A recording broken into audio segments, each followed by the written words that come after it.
CFB Paint. Here we are back again for another podcast, Week 9 preview. Looking forward to another weekend of awesome action. Again, we're going to timestamp this right now. We are recording on 10/23. That is Monday night. So there may be new information that comes out when it comes to our picks. Injury information, other things might change it from, between now and then. So keep that in mind. But let's get first of all do a recap of our win totals draft. The word on the street is that I did not perform very well this week. Corey, what's the damage? Yeah, you did not, and Brian also had one of his worst weeks. But when you've only lost 11 games the entire season, it doesn't really affect you that much. You're Brian. So Brian goes 7-2 with losses for Tennessee and Western Kentucky. Mark goes 7-2 with a fake loss for Iowa and a loss for Texas Tech. Also a kind of surprising loss. I go 6-2 with surprising losses for Clemson and North Carolina after they were either heavily favored or leading in those games. And then Steve has a really rough week going 2-4. He's still ahead of me right now, but Brian leads with 62 wins, Mark in second with 57, and Steve and I are tied with 54, although Steve has played 4 more games than I have. So I got a chance to catch up. Am I going to lose 2 years in a row? And we got to come with a good punishment, Bri. So I'll give my thoughts on my teams. Ohio State gets it done. This team is not winning pretty, but they're winning. Clemson, I saw a stat right before they fumbled the ball going into the end zone saying that they were 118th in red zones or in points per red zone attempt. So they were averaging 4.4 points per time entering the red zone, which is 118th in the country or something like that. And then they proceeded to fumble the ball and not score in that thing. They've had just bad turnover luck and bad execution in the red zone that have led to losses versus Duke, led to losses versus this loss versus Miami. It's just a really interesting thing. And then North Carolina with the choke of the week to Virginia. Well, you're favored by 23.5. Come on, buddy. You got to win that game. But the rest of these teams covered. Coastal Carolina starting to pick it up a little bit. I think they face Marshall this week, and I don't think they're favored in that one. Grayson McCall left the last game with a head injury. I don't know if you saw that. Yeah, so I'll take as many wins up the top as I can. But as far as undefeated teams, I'm still holding pretty good on my undefeated teams. Ohio State, Tulane, Washington, and Liberty, all still undefeated. I think there's only 8 or 9 teams left that are undefeated. So, and I have 4 of them on my team, so I'll take it. Well, Tulane lost to Ole Miss, right? Oh, that's true. Was there another one? Ohio State, Washington, Liberty. Oh, yeah, I lost North Carolina this week. North Carolina, yeah. Okay. Yep. Still, good stuff. I'll go next. It's not a good week. Also, 4 of my teams are on bye, so I feel like that kind of balances things out a little bit. USC, 2 losses in a row. Like I said on our last pod, I'm not selling on them just yet. But yeah, some concerning trends there. They still can't stop anyone, so they have to outscore people. Offense doesn't look super, super crisp. Not great. Penn State's the one I'm more worried about. And even then, I'm really not that worried about it because I thought, I got them in the 4th round of the draft, and all right, 10-2 is what I was kind of thought was possible there. So I don't expect them to beat Michigan. I do expect them to win the rest of their games, so I'm not sweating that one. It's really the bottom of this draft where I was taking flyers on a few teams that is going to hurt me a lot. FAU, again, loses. Injuries have piled up for that team. Same with TCU to a certain extent, but those are the 2 that are really going to haunt me. Outside of that, I feel pretty good about some of these others, like Oregon. All right, you lost to Washington last week. Got back in the win column against Washington State. Still think that's a team that's going to get me 10 or 11, and a few others. I've got a puncher's chance at that. But that was really the ones that sunk me. And Corey, if you want to go back to the other screen so we can. Oh, my bad. Sorry. I was flipping through the game. Sorry. Oh no, you're good. I was just wrapping up, so I figured I'd let Brian take a look. Yeah, this week had one of my expected losses. Like when I started the season, I thought Tennessee's probably going to lose to Alabama in Tuscaloosa. So you take that one. Western Kentucky one I wasn't anticipating. So bummer there. But a couple close calls that I survived this week. So Oklahoma had a close game. Toledo did, and Ohio as well. So could have been a real bad week. Turned out to just be honestly fine. If you have one that you weren't expecting, that's not too bad.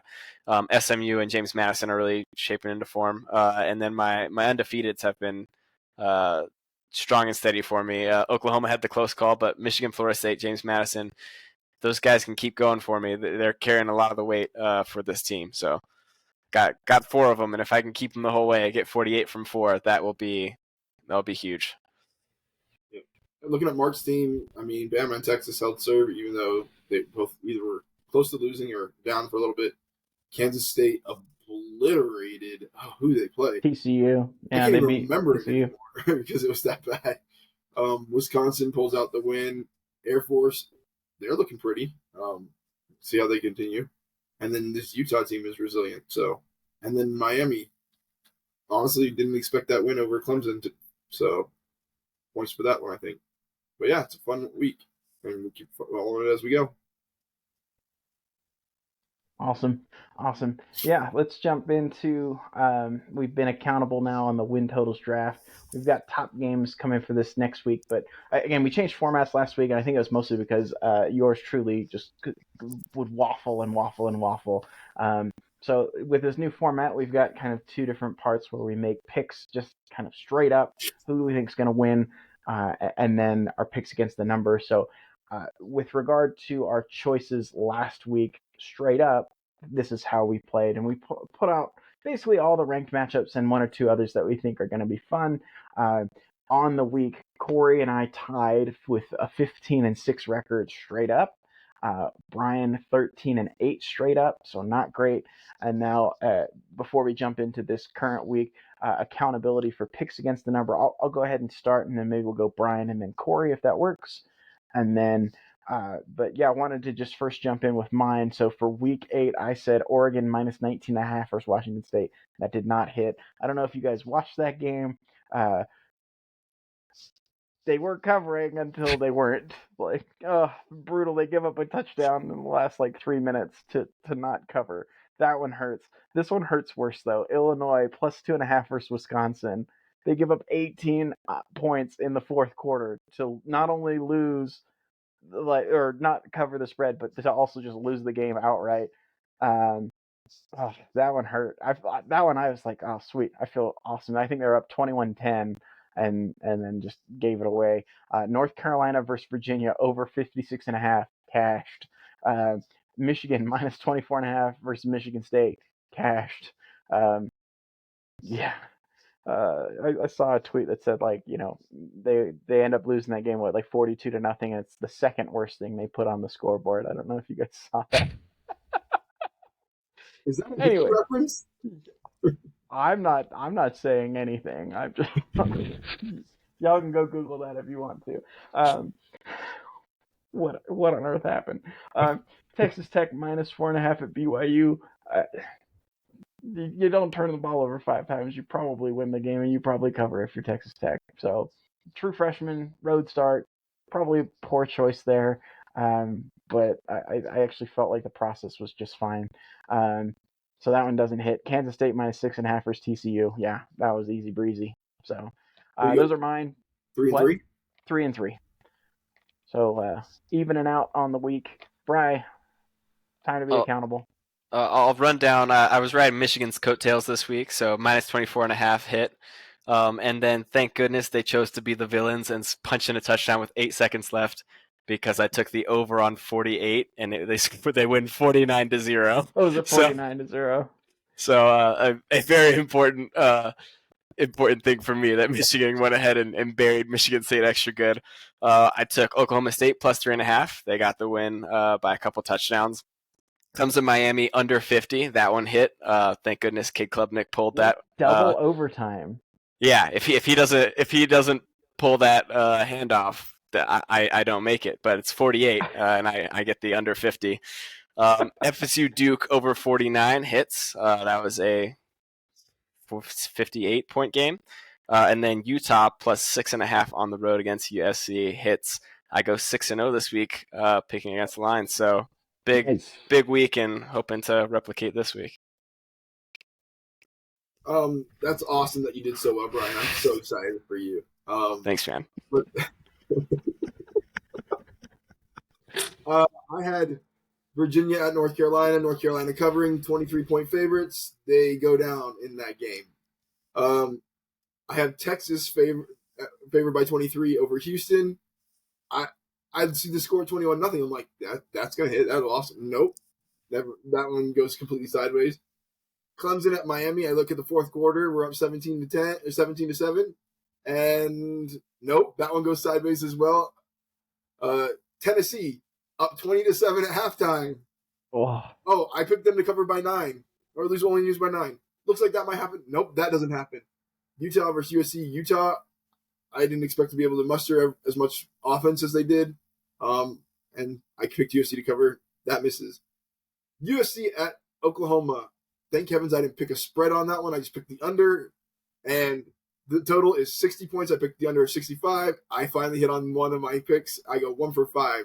Not a good week for me. I'm glad I did a better in the straight up pick 'em then. Still, I mean, like looking at how some of those played out, yeah, you had to be feeling pretty good with in some cases with only minutes to go in the game, thinking, all right, we're in a good spot here. All right, so we're going to shift our attention to this Week 9 slate. We have, let me count them, 1, 2, 3, 4, 5, 6, 7, 8, 9, 10, 11, 12, 13, 14. Brian, you misspelled Washington. 15, 16, 17, 18, 19 games that we are picking this week. But we're going to go in chronological order. So we're going to go, and I think all of these are from the Saturday slate, unless I'm missing something, Brian. Is that right? That's right. Okay, perfect. All right, Florida State, Wake Forest. Florida State obviously has a big second half against Duke. On the road at Wake Forest, they have lost the last 2 on the road here at Wake Forest, and including they've lost the last 3 in a row. They may have even lost more, like consecutively in Winston-Salem. Corey, how do you see this game playing out? I maybe have alluded to it earlier in our last podcast. I don't think this Demon Deacons team is very good. I think Florida State's looking to put some. I think they're looking to put some young talent on the field and get them some reps. But I also think they're looking to put away a team early. Give me Florida State to win this game. I'm right there with you. We're going to go in just age order, if that's all right, Bri. Yeah, I'm right there with you. I think this is one that Mike Norvell wants and needs. He's lost all 3 matchups to Wake Forest. You got to exercise the demon here, and I think that Florida State does it this go around. Same boat. FSU gets the win. This has been a Demon Deacon coaching staff that has given you some problems. Not only the team, but the coaching staff, I feel, has outcoached you at times in the last little bit. And they've got a lot less that they're working with than they have in the past, talent-wise, as far as quarterback and wide receiver goes. But a game where, those demons need to be exercised, and I think FSU gets it. Awesome. From Winston-Salem, North Carolina, we go to Lawrence, Kansas. Big noon kickoff. Oklahoma. The Sooners survive against UCF. Now they have a road game against Kansas. The last time they played on the road at Kansas, Caleb Williams had a pull a rabbit out of the hat moment to win that game for them, or to kind of seal the win for them, when Kansas was likely going to get a stop, have a chance to score again, and potentially tie the game. All right, how do we see this playing out, Corey? What do you think? Oklahoma on the road after maybe a slightly discouraging performance against UCF at home. I think they're a little bit more spring it? I think they can do what they need to do to get this done. It is away, but and Kansas has a tendency to pick off the top teams in the Big 12 occasionally and catch them off guard. I don't think that happens. I do think this Oklahoma team is gettable. I think that rushing attack is a little interesting. And if you don't have Dylan Gabriel contributing to it, it makes it a little rough. So we'll see. But I'm picking Oklahoma. All right. Is Jalen Daniels expected to play? He hasn't come back I'm aware yet. of. I haven't seen.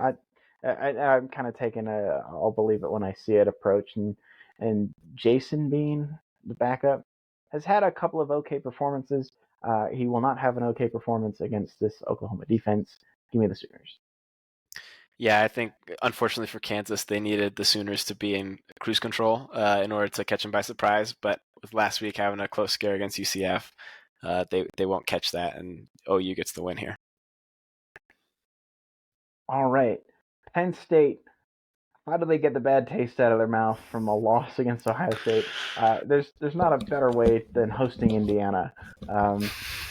So Corey, who do you got? Penn State versus Indiana. Mute button's got the best of Corey on this one. Yeah. I'm sorry. Wasn't sure I was going to go first every single time. Yeah. Oh, my bad. I can mix it up. Good. Indiana doesn't make this close. Penn State's going to win. Not in a blowout fashion, but like a 38-7. Yeah, I believe Penn State will win again too. That's maybe more on that game to come from me. Bry, what do you think? Penn State, sweep. No further notes. Awesome. All right. So we'll go on. Both teams off this past week. Georgia, Florida, in Jacksonville. One might call it the Florida-Georgia line rivalry, but only if they hate themselves. The world's largest outdoor cocktail party is a much better name. Bry, give me your take on the game. What do you think happens? What's a key thing you're watching for in this game? How do the Gators even have a chance? Do they have a chance? They have a chance. It's pretty small because Georgia is the best or second best team in the country. I'd say second best in my estimation, but it's all guessing at this point because we'll see the games played. The things I want to look for is what does Georgia look like when you don't have the crutch of a generational tight end. This is our first time going to be seeing them without Brock Bowers entirely. And what does Billy Napier have cooked up after a bye week? It doesn't help the Gators that Georgia's also coming off a bye week, but it's the greatest advantage they have and chance they have is that they can find something to break it open because you're going to have to find ways to score. I think you're going to have trouble with Carson Beck if he's doing anything like he was doing leading into the bye week. That's going to be a real problem. I give the Gators a chance, but I'm taking Georgia to keep things rolling and stay undefeated. Yeah, I'll go next on this one. I'm picking Georgia. I think if you're Florida, what you have to do is you have to, and it sounds so strange. I think you want to force Georgia to run the ball, which just sounds so backwards, right? Like, but I think you're right. I mean, I think that's the strength of Florida's defense is run defense. Obviously, the Kentucky game notwithstanding, like I don't know if I trust my defensive backs against what Georgia has in their wide receiver room, and that tight end room is not exactly like the cupboard's bare, right? Like, I mean, don't get me wrong, you can't replace Brock Bowers by himself, but like the whole Moneyball, you may be able to recreate him in the aggregate. And they've got Oscar Delp. They've got a couple other tight ends that are that are going to be able to provide some of fill some of that hole, I guess. So give me Georgia, but I think what you want to do if you're Florida is you probably want to turn this into a slugfest and have Georgia run the ball yourself. Have this be a game that's played in the high teens, and that's your best chance at winning it. I've gone back and forth in this game. I feel like Florida is better than people let them, or better than people think they are. I think what's the line? 14.5 that Georgia's favored in this game thing. Mm-hmm. I think Florida covers that, makes it a slogfest, but give me Georgia to win. Yeah.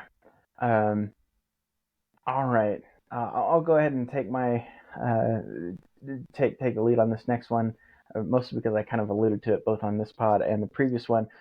BYU, the Cougars, head to Austin, Texas, take on the Longhorns. Quinn Ewers, it's been reported that he has like a grade 2 AC sprain or AC something or other. Not good. Expected to miss some time, and like indefinite exactly how long that's going to be. I know what happened the last time BYU went to the Lone Star State and faced someone with faced a quarterback that was in their first start, and it didn't go very well, and that was a much worse team than this Longhorns team is. So for some context, I don't know if you guys remember that picture of like the QB room of Texas all like flexing, and everyone was talking about like Arch Manning and his like 8-pack, and I was like, oh man, like he's cool. To me, the story of that is on the far left where you have Malik Murphy, and he looks like a linebacker. He's just far and away bigger than any of the rest of them. I showed my wife this kind of she's like, oh, they're playing the backup, right? And I was like, yeah, have a look at this backup. She was like, oh my gosh, yeah. And she's like, he looks like a Monstar, and it looks like the rest of the people are on the Toon Squad in that picture. I was like, that's accurate. Like he's a big, strong dude. We've only seen him throw football in a few select environments. I watched that Texas spring game. He looked pretty impressive there. He didn't look great against Houston. To me, that's like coming off the bench with no expectation that you're going to play that game. Give him a week to plan. Texas is winning this thing, and then they're winning it big. Yeah, I can take it next. Texas wins big. The path for BYU is a ton of turnovers. You need this to be a messy game if you want to compete, and I think it won't be messy enough. So take the Longhorns. One or two defensive scores and maybe a special teams play or something. You got to have would help everything. Yeah. Corey. BYU is unable to block the pass rush from Texas and also unable to stop the run from Texas. Texas in a landslide. Yeah. This one's it's going to be easy. To a game that might be a little bit more competitive. Mark that down, Brian, just in case it goes bad next week. Yeah.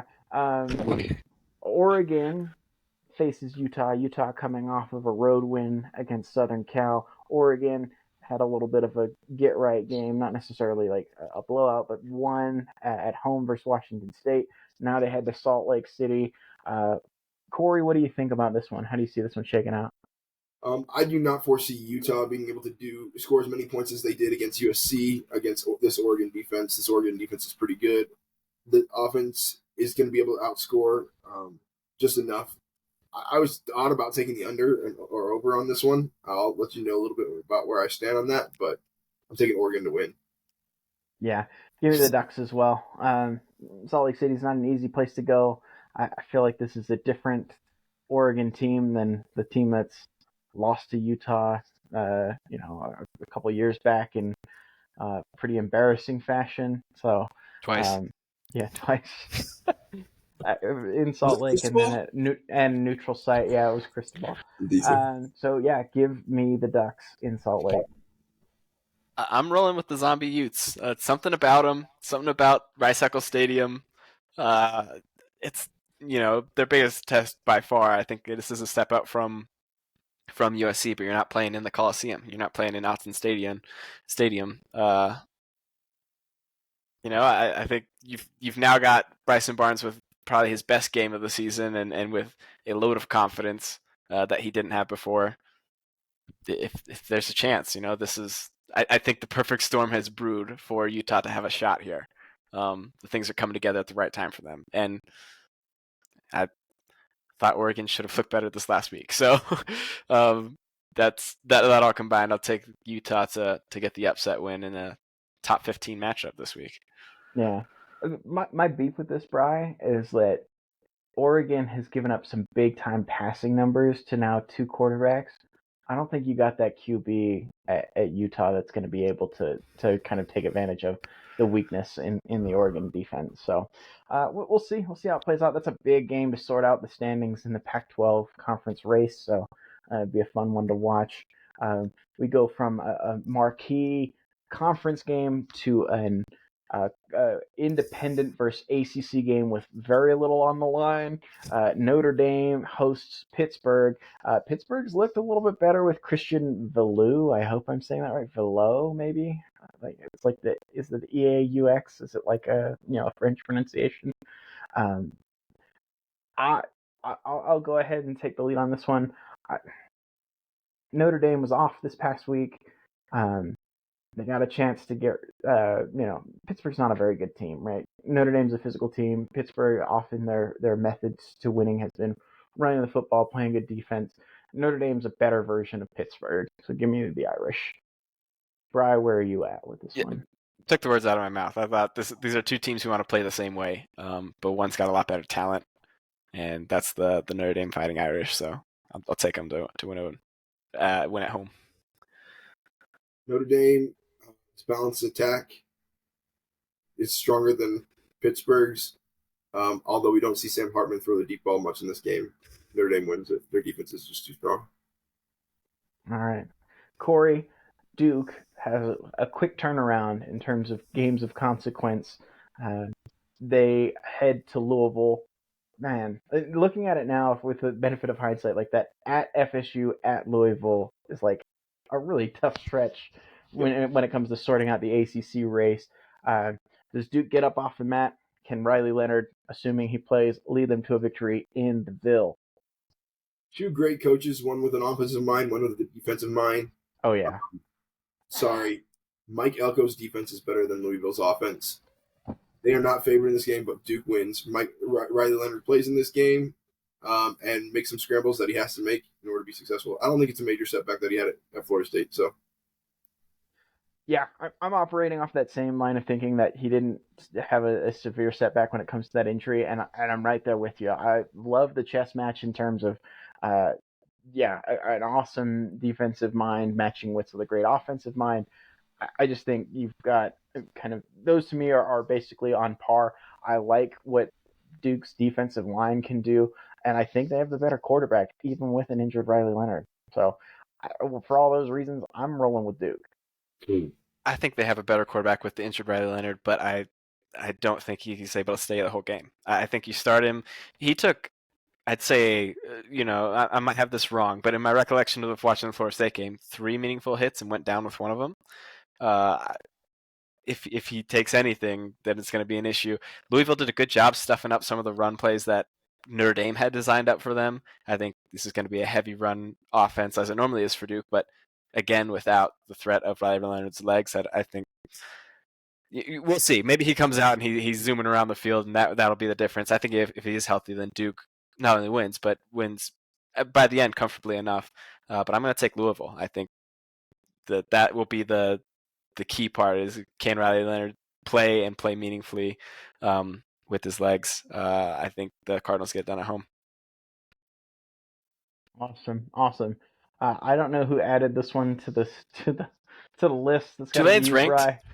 Tulane's ranked. All right. Yeah, back off. I'm just curious. I'm not hating on them. I'm just saying I have no idea what's going to happen in this game. Tulane, Rice, I'll lead with it. Look, I really only know the names here. I know Michael Pratt. I know Tulane. I know Willie Fritz. There it is, Willie Fritz.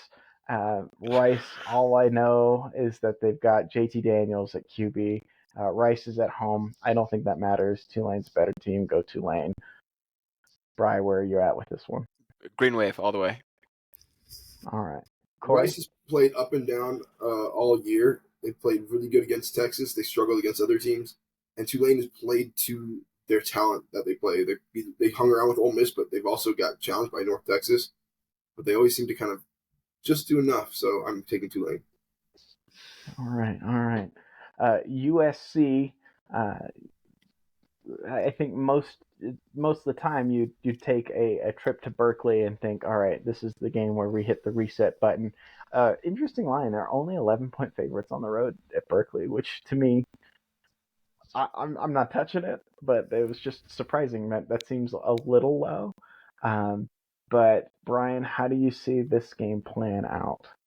I see USC winning this one and decently comfortably. I wonder if the line is at all affected by some national pundits who have said, "Hey, Caleb Williams, maybe just chill.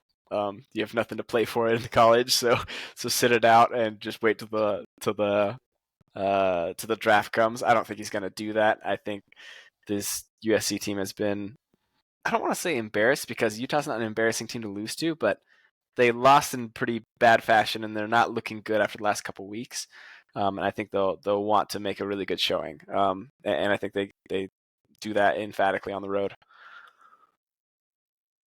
Agreed. This is a get-right game for USC. Not only do they win, they cover. Yeah, it's going to be a 21-point win.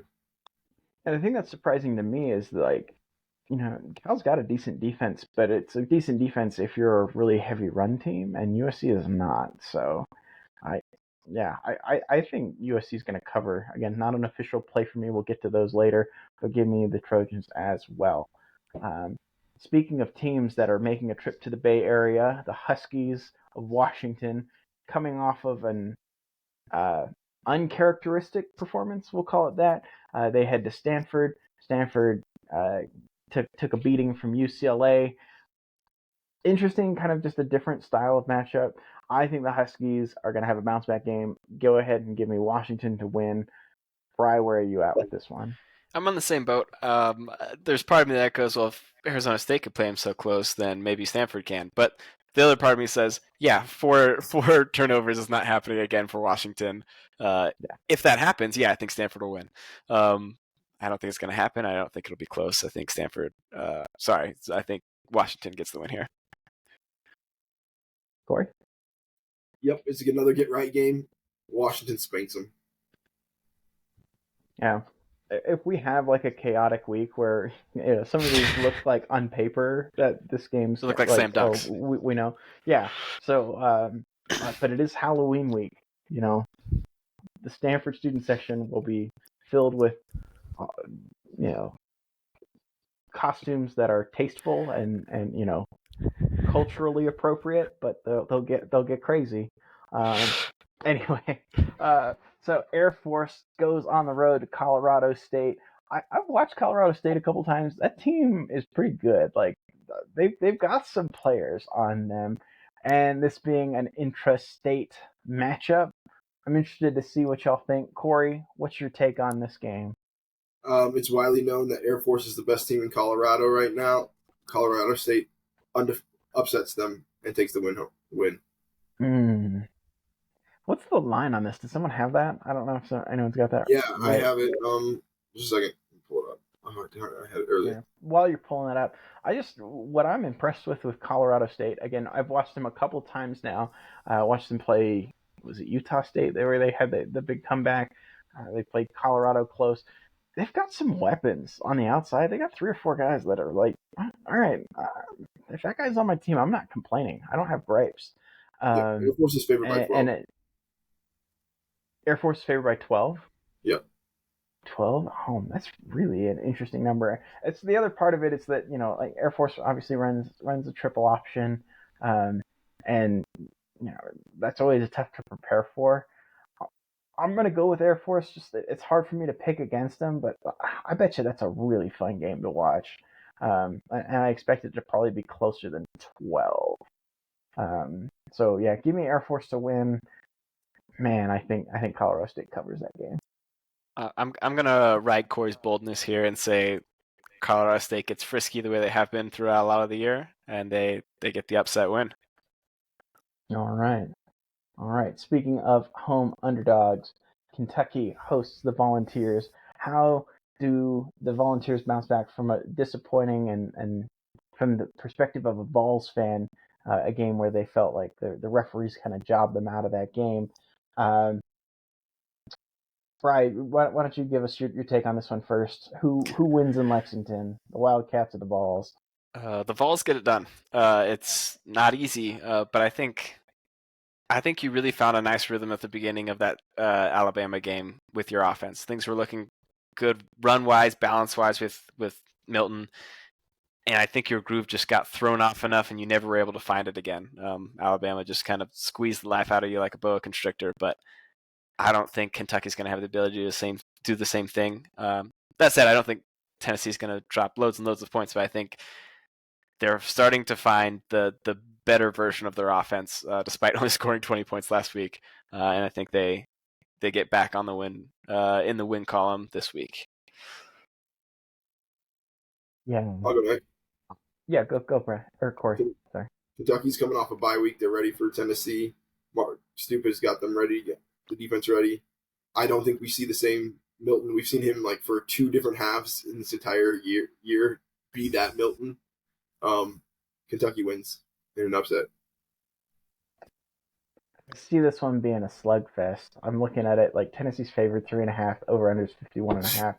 I love the under in this one personally.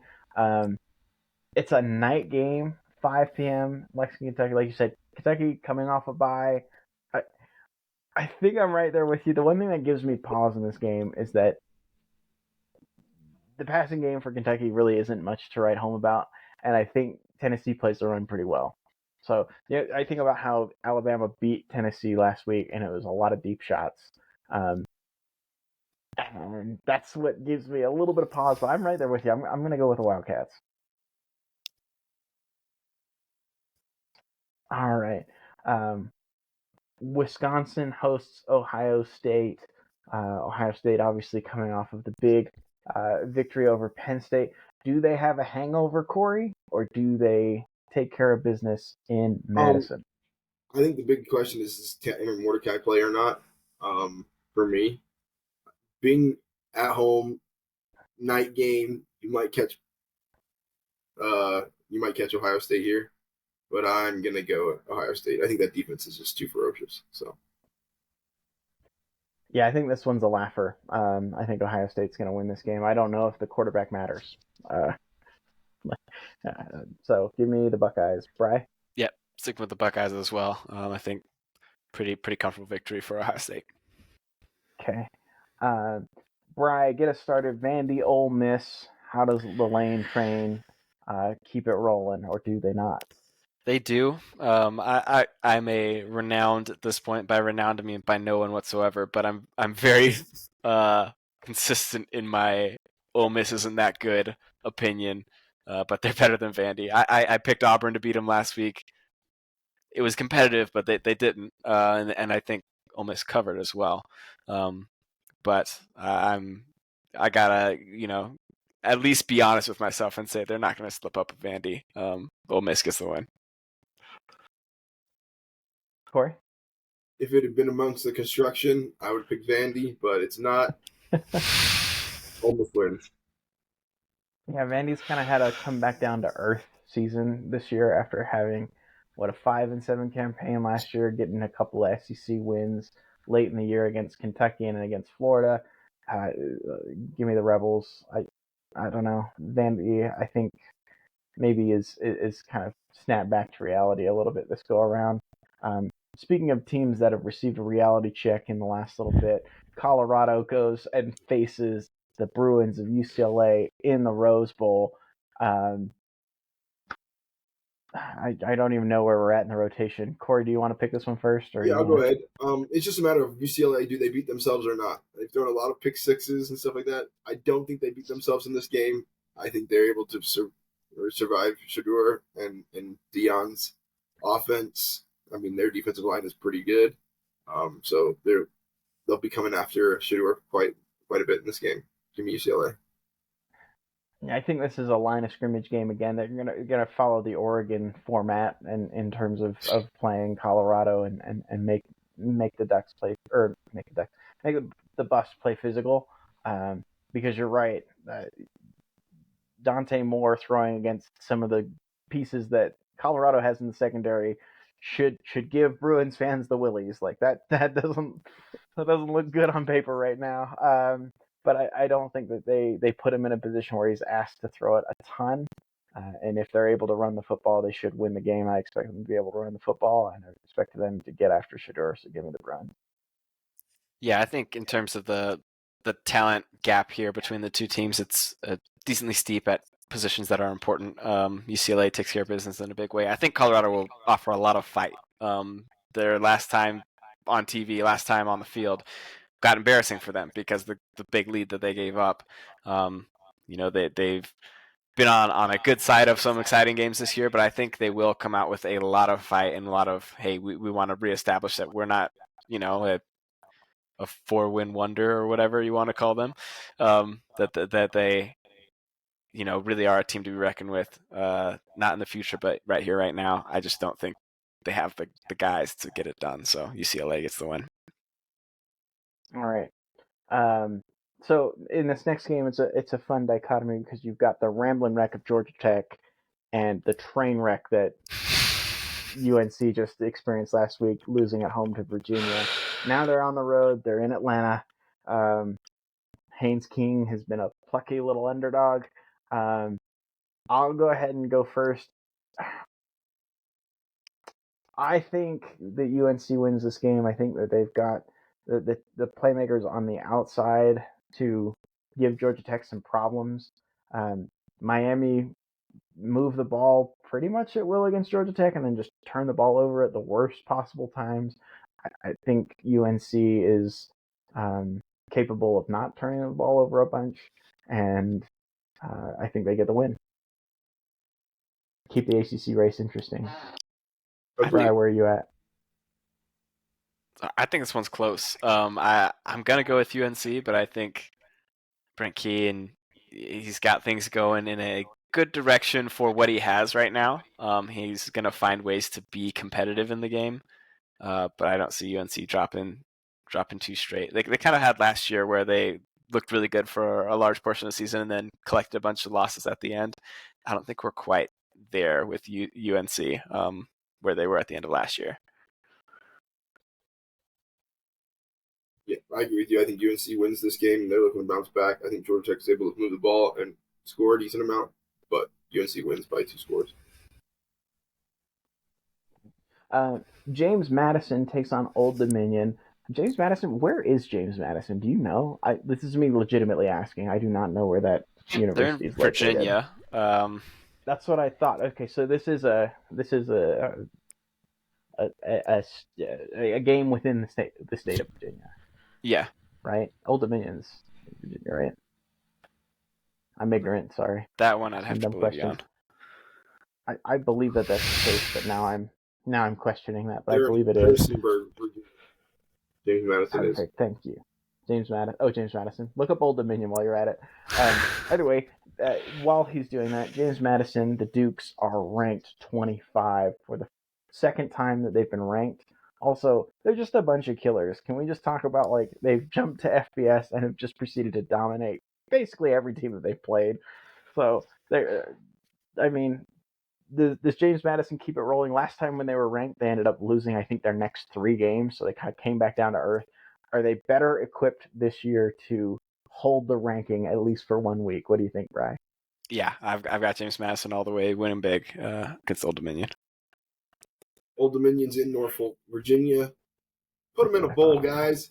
Let them play for conference championship. James Madison wins. Yes, give me the Dukes as well.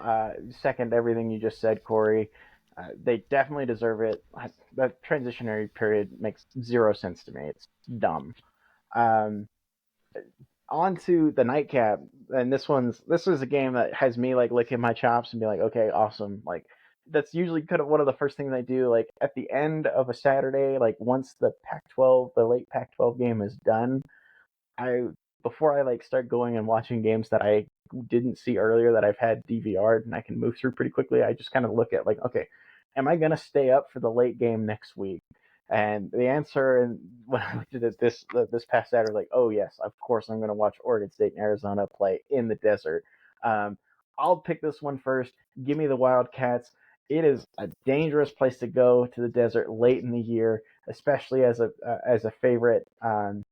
Oregon State is in the thick of the Pac-12 race still. They're not out of it by any stretch with just 1 conference loss. Yeah. Yes. Okay. That's what I thought. Okay. I hesitated for a second there. This is like a Rocky 2, he's all wrong for us, baby. Like, this just screams upset. And I think Arizona's a really good team. Yeah, you've heard me say that before. I think there's some really good players on that team. Give me the Wildcats to beat the Beavers in Tucson. Bri, where are you going? I'm on the same page. I'm going with Arizona. I think they've really found something with the quarterback. Okay, that much is very clear. And with his lack of height, he's going to be very good in college football for a long time because I don't know the pros are going to be excited to take him, but he's a really good college quarterback, or at least appears to be. And I think what you can do here is get in some situations where you force, you get a lead, not a huge one, but enough where you're forcing passing from Oregon State. And that's really, I think DJU's had an improved year, but a big part of that is that it's a run-based offense, and they can rely on that. If they need to rely on pushing the ball down the field at any point, I think that's where you can start to see some of the weaknesses in DJ's game pop up. I think they get the upset. They get it done. Like I briefly said, crazy things happen in the desert, but Arizona has made themselves known. They're not surprising anybody with this new quarterback. They've gotten a little bit of tape on them. Oregon State is ready for this team. They're not overlooking them, and they take the win out. Yeah, it's a solid call, Corey. Man, I fans of both these teams. You know, there's sometimes where I'm watching a team like Clemson versus Miami last week, where it's like I wish I could see them both lose. This is the opposite. I wish I could see both of these teams win. But no, that'll do it for our straight up picks. We already, I guess, we're accountable for our picks against the number. Does anyone want to go first in terms of like what they? How about worst goes first? Worst goes first. All right, bro. All right, Corey, go ahead. All right, FSU plays a lot of players, but they still cover against Wake 20.5. Duke, I kind of mentioned this, goes into Louisville, and I already picked them to win, but they have 4 points here, so I'm going to take the 4 points.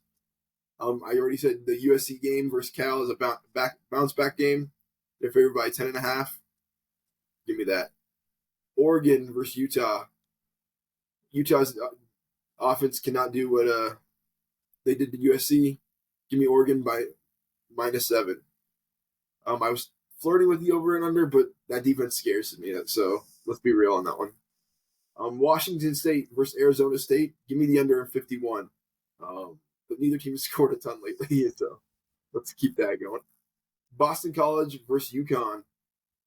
I have the number wrong on that, I think, but I'm picking Boston College. Let me check the number on that. I looked at it down. I'm like, I wrote down 11.5 or 1.5. It might be 11, but let me see. I just lost it. Sorry, guys. Makes for great television.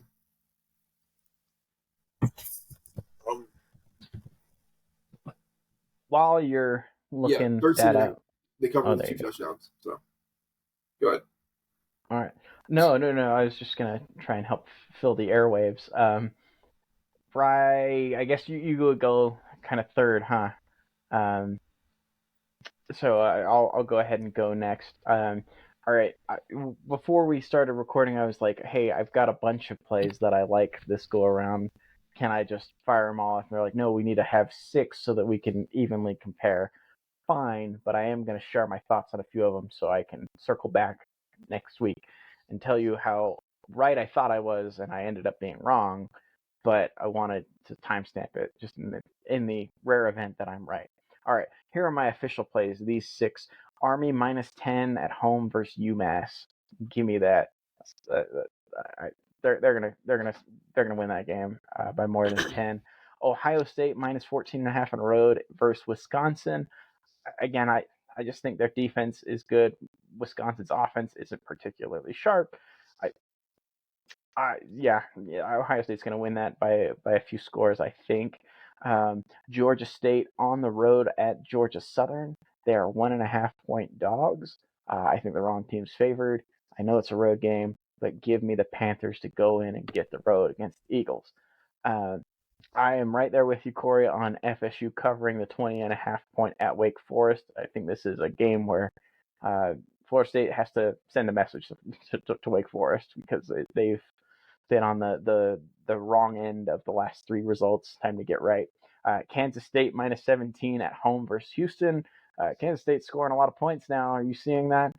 Houston in a big letdown spot after giving a tremendous effort at home, fighting back and clawing back to tie that game against Texas, getting kind of screwed by the refs. But this week, a different story when you go to Manhattan. And then the other side of that game, Texas -17.5 versus BYU. Sorry to our BYU fans, just no. I will be stunned if this game's played within 4 touchdowns. I think this one gets ugly. I think it gets ugly quickly. You might even see Arch Manning just because he's the backup now that Ewers is out for a period of time. Now, here are three others that I looked at and considered pretty strongly for consideration here. Texas A&M hosts South Carolina. You've got a backup QB for Texas A&M, a bad offensive line for South Carolina, and they don't play very well on the road.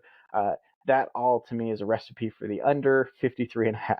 So under 53.5, I feel pretty good about that one. But again, not one of my official plays. North Carolina State hosts Clemson. Night game. Is it a night game? I'm saying that now. I'm like, oh, I'm not actually that sure that that's a night game. If someone could look that up for just a second. But they host Clemson. Clemson's not playing. Noon. Go ahead. No, sorry. 2 o'clock our time. 2 o'clock time. So 4 local time. All right, so it'll be a night game by the end of it. It might be noon our time. I'm sorry, I get confused. Yeah, I think it's 2 local time. Oh, 2 Eastern. Okay. Right. Bummer. Would have loved to have seen a night game there, but NC State versus Clemson, also like the under there, 44. Good defense being played on both sides. Not a whole lot of great offense being played by either team. And then USC versus Cal, over. Give me the over 67.5. I know it's a high number, but USC doesn't stop anyone. Cal can score some points. Like, look at the last couple of games. They can score some points. I do think USC probably covers in that game, but I think they also give up a bunch of points, so I feel more comfortable in the over. So those are my non-official plays that I wanted to put out into the ether. Bri, as our resident 6-0, go ahead and give us yours. Or it sounded like maybe you had a response to some of mine. No. It's just good to have a few "I told you so"s in the back pocket if you exactly. if you can. I don't feel as confident this week as I did last, but who knows? Maybe it goes out, and I don't have Michigan's coattails to ride like I did last time. So I'm gonna go Texas A&M minus 14, coming off a bye at Kyle Field against South Carolina. I think that should be a big win. I think South Carolina's. They're not in a good place. They're going to need something to change if they want life to change there for Shane Beamer and the crew. I'm going to take Virginia plus 18.5 at Hard Rock Stadium against Miami. You're coming off a win. They've played most teams close. Maryland wasn't close, but the rest of them all were. Or they were wins, or they were the other one win. But I think 18.5 is a little bit too big a line. I'm not sure if Tyler Van Dyke is back or not for this game. So TBD on TVD. But boom, nice. Thank you. I expect them to at least stay within 3 scores. So Oklahoma State, I'm riding with again. They got me here. Minus 7.5. This is at home against Cincinnati. I think Cincinnati's pretty bad. I think Oklahoma State can score. The one thing I worry about with this one is that there's a chance, because these are both teams that like to run the ball, there's a chance this is a low possession game and therefore not as high scoring for Oklahoma State as I'd want. I still think they can win by more than that 7.5. Ohio State, Wisconsin. I went back and forth on this one, which probably means I shouldn't have taken it at all, but I'm taking the over 43.5, and I think it might be all Ohio State. But I just think that line's just a little bit too low. I think Ohio State's going to want to put some points on the board, want to do a little bit more with their offense than they did last week. That's one of the ones I feel least confident in, but each time I've come back to it, I've thought, maybe that's right. Going on the underside of things, I'm going to do Florida, Georgia, under 48.5. I think this one could be a lot of gridlock. I think this is, without Brock Bowers, you have a little bit less game breaking, and you have, again, some teams that might want to force the other to run the ball, because that's where the strengths are. Florida doesn't really try to push the ball super far down the field anyhow. So I'm taking the under there. And then Oregon, Utah, I'm taking Utah plus 7. I took them to win. I think they cover zombie Utes. Okay, it's the time of year. It's what they've been doing all season. Biggest test of the year, but we'll know how for real Utah is at this stage if they can actually pull off a win here. Either way, if they keep within a score, I'll hit on this one. So those are my 6 picks for the week. Awesome. Well, looking forward to another week's worth of action, and appreciate everyone following, sharing, liking, subscribing. All the different elements that you can do to promote the pod are always welcome and appreciated. Anything else before we get out of here from the group? This is a big could be a big surprise week. You have a lot of games that are not. We have the one marquee matchup I would say is the Utah-Oregon game. It's top 15.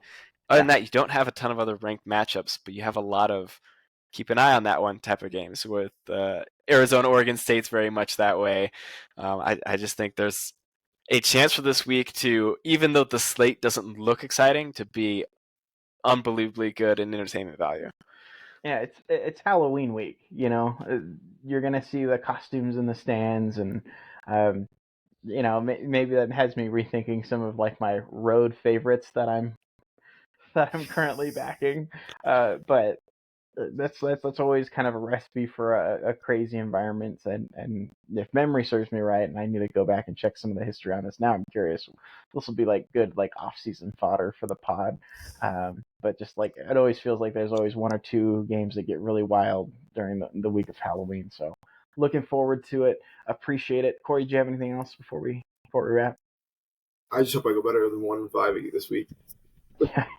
Yeah. Well, it can't get much worse.